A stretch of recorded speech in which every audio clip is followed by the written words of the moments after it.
Hello friends, मी आहे भाग्यश्री. तर सकाळी उठल्याबरोबर पहिलं मी झाडू मारायला सुरुवात केली.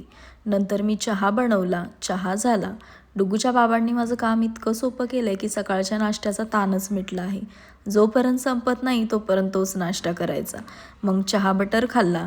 नंतर डुग्गू पण उठली होती. मग आम्ही दोघींनी अंघोळ केली. अंघोळ झाल्यानंतर तिला तयार करायचं म्हटलं तर खूपच अवघड आहे. तयारी तर काय करून देत नाही. मग तिला दूध पाजलं आणि थोडीशी झोपी गेली. नंतर मी बनवली होती खिचडी. मग थोडंसं जेवण केलं आणि आराम केला. संध्याकाळ झाल्यानंतर मी देवपूजा करायला घेतली आणि यांचा कॉल आला होता. हे बोलले अद्रक लसूणची पेस्ट बनवून ठेव, आल्यानंतर काहीतरी बनवू. मग अद्रक लसूणची पेस्ट बनवायला घेतली. डुग्गूला सोडलं होतं बाजूच्या दादूकडे, मस्त दादूसोबत गाडीमध्ये बसलेली. नंतर तिचे बाबा आले. बाबांसोबत काही मस्ती सुरू होती आणि यांनी आणलं होतं चिकन. मग बिर्याणीच बनवली.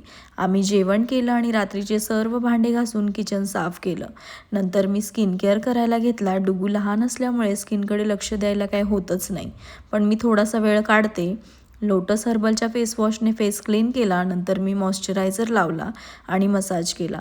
नाईट स्किन केअर पण झाला आणि डुग्गू झोपली होती झोक्यामध्ये, तोपर्यंत अंथरूण टाकून घेतलं. तर असा होता आजचा माझा व्लॉग. तर मंडळी, व्हिडिओ आवडल्यास लाईक करा. भेटूया पुढच्या व्लॉगमध्ये. बाय.